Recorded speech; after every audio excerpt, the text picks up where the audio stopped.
राधे राधे कृष्ण राधे। भक्तों, आज हम सुनेंगे राधा अष्टमी व्रत की कथा। भाद्रपद माह के शुक्ल पक्ष की अष्टमी तिथि को राधा रानी का पर्व मनाया जाता है। इस दिन व्रत रखकर भक्त राधा रानी की पूजा करते हैं।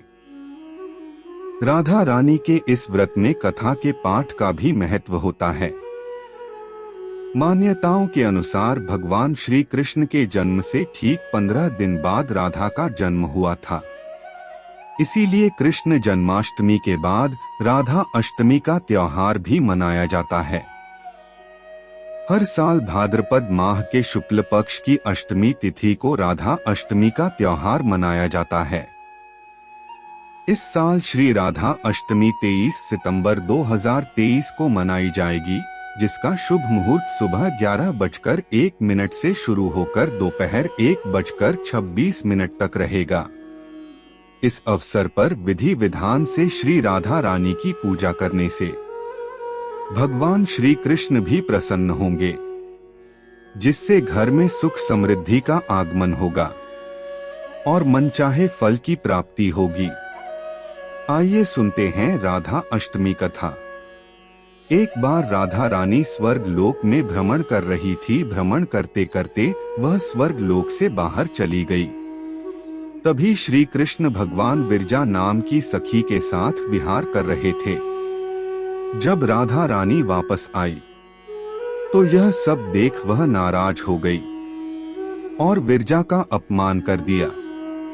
अपमान से आहत होकर विरजा नदी बनकर बहने लगी।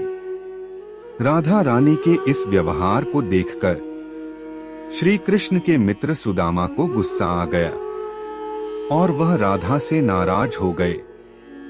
सुदामा के इस तरह के व्यवहार को देखकर राधा नाराज हो गई और उन्होंने सुदामा को दानव रूप में जन्म लेने का श्राप दे दिया। इसके बाद सुदामा ने भी राधा रानी को श्राप दिया कि आपको पृथ्वी लोक में जन्म लेकर श्री कृष्ण का विरह सहना होगा। राधा के श्राप की वजह से सुदामा शंखचूड़ नामक दानव बना। बाद में इसका वध भगवान शिव ने किया। वही सुदामा के दिए श्राप के फल से राधा रानी ने पृथ्वी पर वृषभानु जी और कीर्ति जी के परिवार में मनुष्य के रूप में जन्म लिया और भगवान श्री कृष्ण का वियोग सहना पड़ा। मित्रों, श्री कृष्ण भगवान कहते हैं, क्रोध करने से मनुष्य कभी भी सही निर्णय नहीं कर पाता है, जिसके फलस्वरूप मनुष्य का जीवन और भी कठिन हो जाता है। श्री कृष्ण के अनुसार बेवजह किए गए क्रोध से मनुष्य को कोई लाभ नहीं होता है। उसको अपने कर्मों का फल भी नहीं मिलता और उसे कष्ट भोगने पड़ते हैं। इसलिए अपने क्रोध पर सदैव काबू रखें।